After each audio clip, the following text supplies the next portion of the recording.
इस वीडियो में मैं आपको दिखाना चाहता हूं कि उन्होंने स्पेस शटल कैसे लॉन्च किया। हम पहले की सारी तैयारी पर ध्यान देंगे, फिर प्रक्षेपण पैड के विवरण और फिर उनकी 8 और आधे मिनट की अंतरिक्ष यात्रा।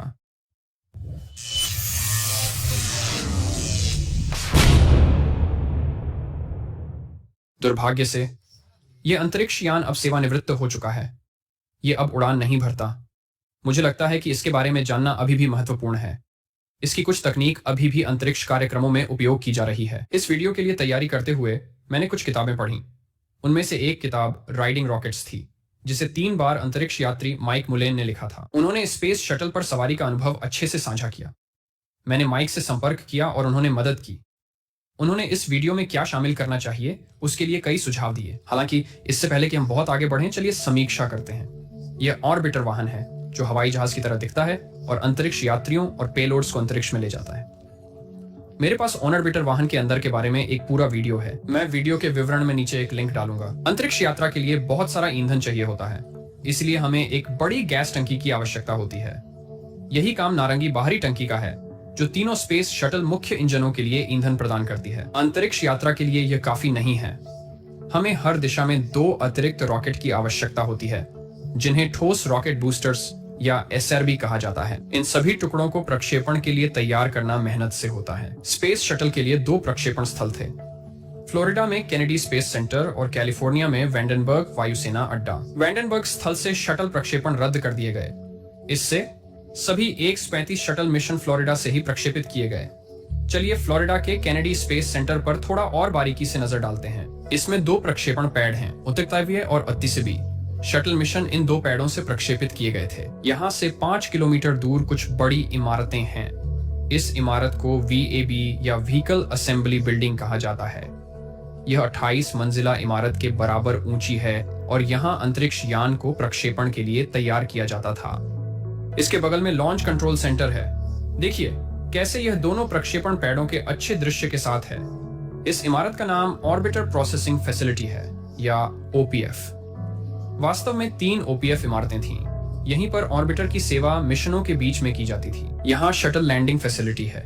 यहीं स्पेस शटल के मिशन का अंत होता है। लेकिन हमेशा यहाँ लैंडिंग नहीं होती थी। कभी कभी मौसम या अन्य परिस्थितियों के कारण शटल कैलिफोर्निया में एडवर्ड्स एयर फोर्स बेस पर उतरता था। जब ऐसा होता था तो हमें ऑर्बिटर वाहन को पूरे रास्ते फ्लोरिडा तक वापस लाना पड़ता था और शटल वास्तव में दोबारा उड़कर जैसे हवाई जहाज नहीं जा सकता था। इसका निर्माण उसके लिए नहीं किया गया था। तो यहाँ क्या हुआ? ऑर्बिटर वाहन को मेड डिमिट डिवाइस या MDD पर ले जाया गया, जो शटल को उठाता था और फिर इसे एक विशेष विमान के पीछे लाद देता था, जिसे शटल कैरियर एयरक्राफ्ट कहा जाता है। इसके बाद यह पूरे संयुक्त राज्य अमेरिका में उड़ाकर केनेडी स्पेस सेंटर में वापस लाया गया।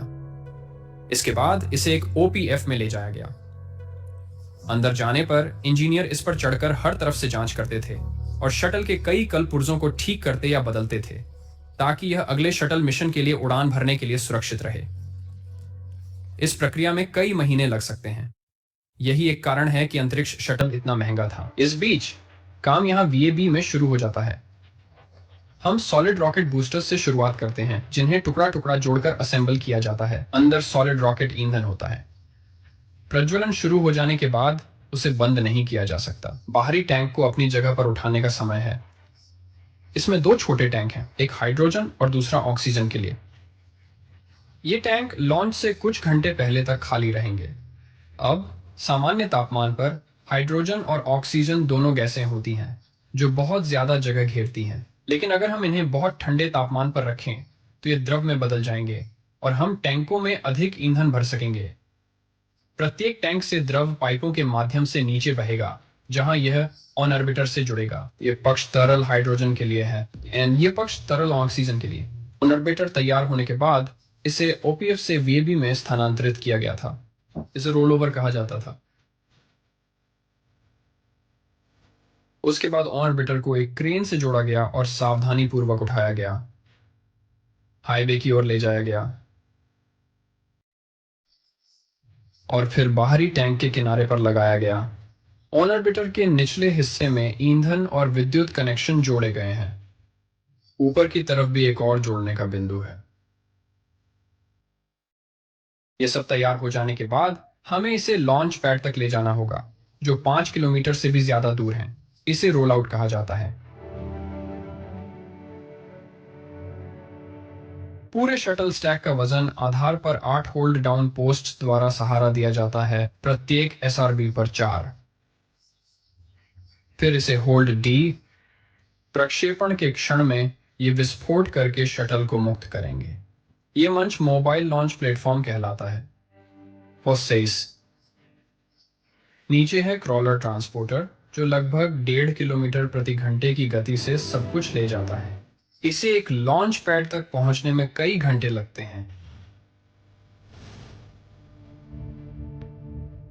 फिर रैंप पर चढ़ते हुए धीरे धीरे स्थिति में आते हैं। मंच को सहारों पर रखा जाता है और वह क्रॉलर रैंप से नीचे उतरता है।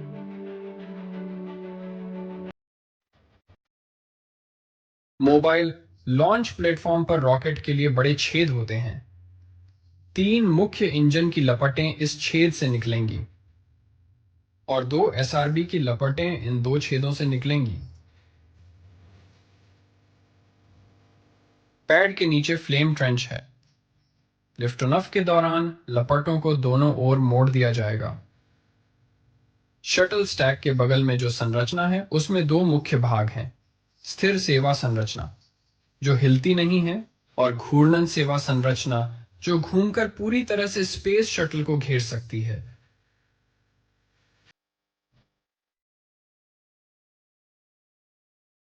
कभी कभी यहां पेलोड्स को खड़ी स्थिति में लोड किया जाता था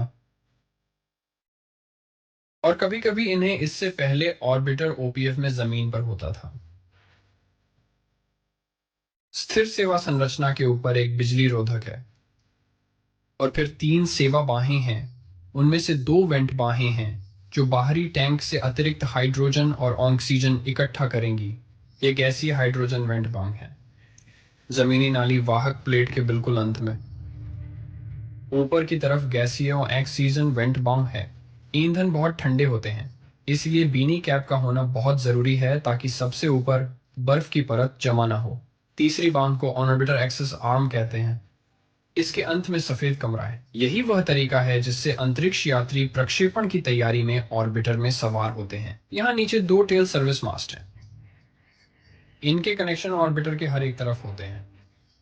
प्रक्षेपण के दिन यहीं से ईंधन आएगा, नारंगी बाहरी टैंक भरने के लिए। अगर लॉन्च पैड पर कोई आपात स्थिति आ जाए और अंतरिक्ष यात्रियों को जल्दी से वहां से निकलना हो, तो वे यहाँ आपातकालीन निकास प्रणाली की ओर आएंगे।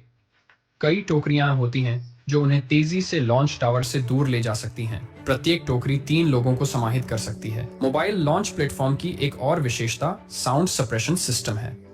लॉन्च से कुछ सेकंड पहले ही पानी कई अलग अलग जगहों से बहना शुरू हो जाएगा। इससे ध्वनि के झटके वापस ऊपर उछलकर अंतरिक्ष यान के हिस्सों को नुकसान पहुंचाने से रोके जा सकेंगे। अंतरिक्ष यान जब जमीन छोड़ता है, लॉन्च पैड पर इस बड़े टावर में पानी जमा किया जाता है। तो चलिए देखते हैं कि लॉन्च के दिन ये कैसे काम करता है। बहुत सारी चीजें हैं जो क्रम में होनी चाहिए। मैं इस वीडियो में सब कुछ तो नहीं बता सकता, लेकिन मैं आपको कुछ मुख्य चीजें दिखाता हूँ। लॉन्च से 5 घंटे और 35 मिनट पहले ईंधन बाहरी टैंक में भरना शुरू होता है। प्रक्षेपण पैड के किनारों पर स्थित सफेद गोलाकार टैंकों से ईंधन आता है। एसआरबी में उनका ठोस ईंधन है, याद रखें। लॉन्च से 3 घंटे पहले अंतरिक्ष यात्री प्रक्षेपण स्थल के लिए निकलते हैं और शुरू करते हैं। ऑर्बिटर वाहन में प्रवेश करें। शटल प्रक्षेपण स्थल पर लंबवत स्थित होती है। सभी सीटें पीछे की ओर झुकी होती हैं।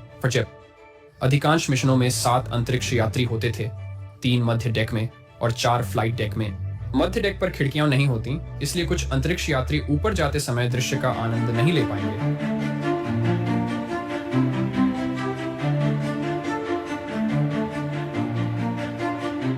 प्रक्षेपण के क्षण तक बहुत उत्साह होता है, लेकिन अगर कोई समस्या आती है, जैसे कि मशीनी खराबी या खराब मौसम, तो प्रक्षेपण में देरी होगी या यहाँ तक कि इसे दूसरे दिन तक के लिए रद्द भी किया जा सकता है। इसे लॉन्च स्क्रब कहते हैं और यह प्रक्षेपण से कुछ सेकंड पहले तक कभी भी हो सकता है। T-7 मिनट और 30 सेकंड पर ऑर्बिटर एक्सेस आर्म को धीरे धीरे पीछे खींचा जाता है। आपात स्थिति में वे इसे तेजी से वापस जगह पर ला सकते हैं। T-3 मिनट और 45 सेकंड पर मुख्य इंजन गिम्बल परीक्षण किया गया था ताकि यह सही ढंग से काम कर रहा हो। T-2 मिनट और 55 सेकंड पर बीनी कैप उठाया जाता है और गैसीय ऑक्सीजन वेंट आर्म पीछे खींचा जाता है। T-10 सेकंड पर हाइड्रोजन बर्न ऑफ सिस्टम को सक्रिय करें और नहीं इससे इंजन शुरू नहीं होते हैं। वह काम यहाँ ऊपर कंबशन चैम्बर के अंदर होता है। ये चिंगारियां जो करती हैं वह है अतिरिक्त हाइड्रोजन को जलाना। इसे ध्यान में न रखने पर यह हाइड्रोजन प्रक्षेपण के समय अनपेक्षित विस्फोट का कारण बन सकती है। प्रक्षेपण से 6.6 सेकंड पहले 3 मुख्य इंजन जल जाते हैं। तीनों को सही तरीके से काम करना चाहिए, नहीं तो वे बंद हो जाएंगे और प्रक्षेपण को रद्द कर देंगे। प्रक्षेपण के क्षण में कई चीजें एक साथ होती हैं। गैसीय हाइड्रोजन वेंट आर्म बाहरी टैंक से पीछे खींचा जाता है। पूर्ण सेवा मस्तूल पर दोनों कनेक्शन से जुड़ जाएंगे। 8 होल्ड डाउन बोल्ट विस्फोटित होंगे, जिससे शटल मुक्त हो जाएगा और फिर दोनों SRB प्रज्वलित होंगे। अंतरिक्ष यात्रा के लिए शटल ज्यादातर ऑटो पायलट द्वारा उड़ाया जाता है, लेकिन यात्री जरूरत पड़ने पर इसे संभाल सकते हैं।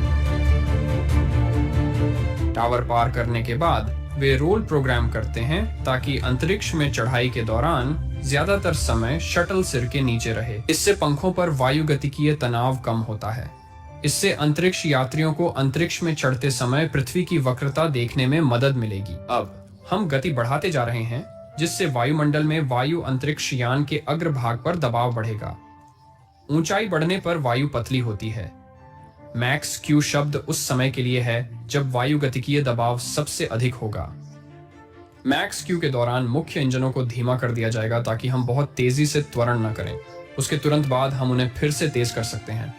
प्रक्षेपण के थोड़े से अधिक 2 मिनट बाद दोनों SRBs ने काम पूरा किया। वे अलग हो जाते हैं और प्रत्येक बूस्टर के नीचे और ऊपर छोटे रॉकेट मोटर्स चलते हैं ताकि यह सुनिश्चित हो कि वे वाहन से अलग हो जाएं।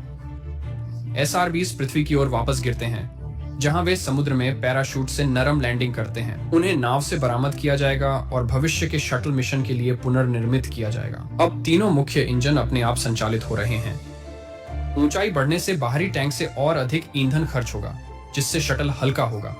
इसका मतलब है कि हमें इंजनों की गति को कम करते रहना होगा, नहीं तो हम तेजी से त्वरित हो जाएंगे।